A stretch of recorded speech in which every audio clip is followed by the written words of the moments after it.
आबादी के मामले में भले ही झारखंड देश में 13वें स्थान पर है, लेकिन दुष्कर्म के मामले में यह अपने पड़ोसी राज्यों से काफी आगे निकल चुका है। एनसीआरबी के रिपोर्ट के अनुसार दुष्कर्म के मामले में झारखंड देश में 8वें स्थान पर पहुंच चुका है। आज हम बात करने वाले हैं वही झारखंड की, जहां पर बीते कई महीनों से सियासी घमासान मचा हुआ है।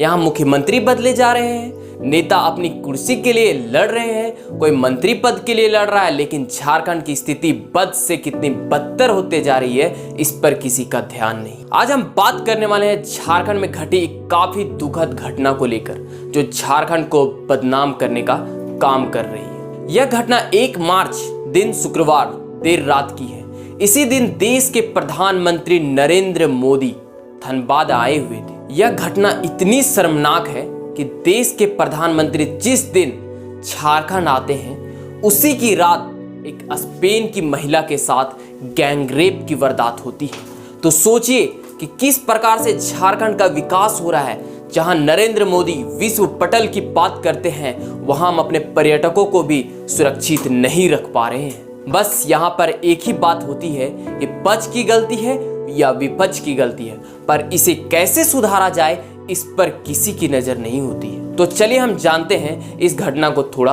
विस्तार से। झारखंड के दुमका जिले के हंसडीहा थाना क्षेत्र में स्पेन की विदेशी महिला के साथ सामूहिक दुष्कर्म होता है। यह घटना राज्य की राजधानी रांची से करीबन 300 किलोमीटर की दूर हंसडीहा थाना क्षेत्र के कुरुमहाट में शुक्रवार रात तब हुई जब स्पेन का एक पर्यटक जोड़ा एक अस्थायी टेंट में रात्रि में विश्राम कर रहा था।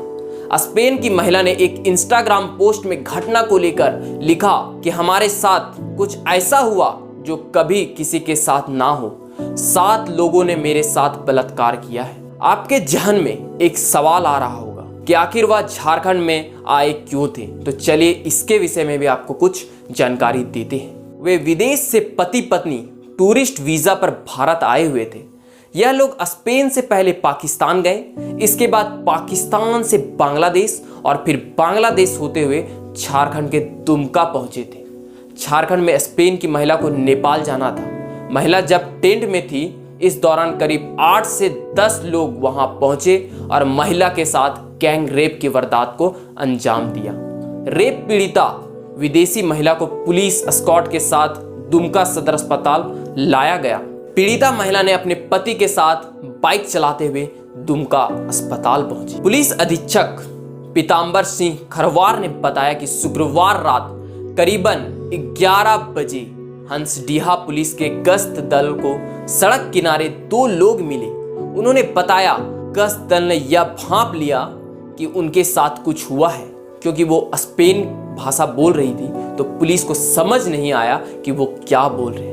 हालांकि पुलिस कर्मियों ने यह मानकर एक स्थानीय अस्पताल ले गए कि उन्हें कुछ इलाज की जरूरत है। स्पेनिश पीड़ित महिला ने एफआईआर में अपने दर्द को बयां किया और बताया किस प्रकार 7 आरोपी उस वारदात के दौरान लगातार लात मुक्का बरसाते रहे। इतना ही नहीं, पीड़ित विदेशी महिला ने बताया कि रेप के आरोपियों ने उसके पति के हाथों को बांध दिया और उसे पीटते रहे। इतना ही नहीं, उन्होंने महिला पर भी लात घूंसे बरसाए और फिर एक एक करके उसका गैंगरेप किया। महिला ने बताया कि उन्होंने उन दोनों को लूट लिया, गर्दन पर चाकू रखा और जान से मारने की धमकी दी। महिला ने कहा, मुझे लग रहा था कि आरोपी उस रात मेरी हत्या कर देंगे, लेकिन भगवान की कृपा से अभी तक मैं जिंदा हूं। महिला की उम्र 28 साल की थी और 64 साल का उसका पति था।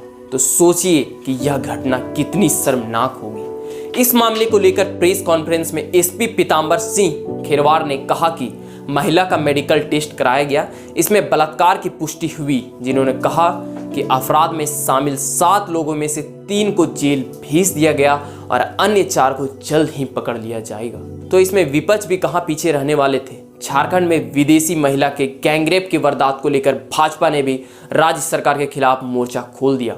बीजेपी विधायक अनंत ओझा ने इस वारदात को लेकर कहा, यह राज्य के लिए कलंक है और राज्य में बिगड़ती कानून व्यवस्था की स्थिति को दर्शाता है। यहाँ विदेशी भी सुरक्षित नहीं है। पुलिस को जल्द कार्रवाई करनी चाहिए और यहाँ की सरकार पूरी तरह से विफल हो गई है। झारखंड के बीजेपी अध्यक्ष बाबूलाल मरांडी ने कहा, दोषियों के खिलाफ सख्त कार्रवाई होनी चाहिए। उन्होंने सोशल मीडिया पर लिखा, झारखंड की ध्वस्त कानून व्यवस्था के विफल स्वरूप गोड्डा में हुई स्पेनिश महिला के साथ सामूहिक बलात्कार की घटना ने राज्य की प्रतिष्ठा को अंतर्राष्ट्रीय पटल पर भी धूमिल कर दिया है। झामुमो कांग्रेस की निकम्मी सरकार को 3.5 करोड़ झारखंड वासियों के मान प्रतिष्ठा से कोई मतलब नहीं है। इन्हें बस लूटपाट एवं अपने परिवार की तिजोरियां भरने से मतलब है।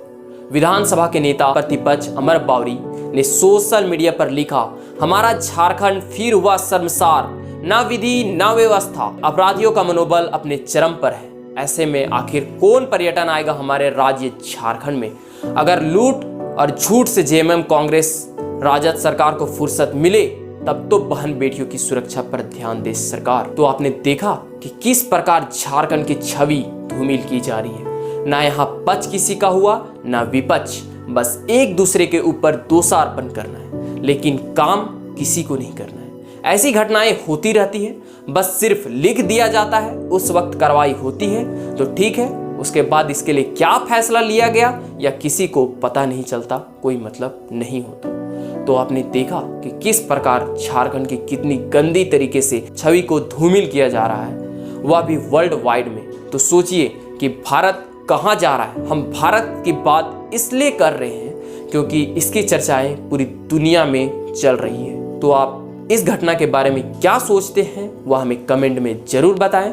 और अगर यह वीडियो आपको इन्फॉर्मेटिव लगी तो हमारे इस वीडियो को अपने दोस्तों के पास शेयर जरूर करें। और अगर आप इसी तरह के और भी वीडियो पाना चाहते हैं तो हमारे फेसबुक पेज को फॉलो करें और यूट्यूब चैनल को सब्सक्राइब करें।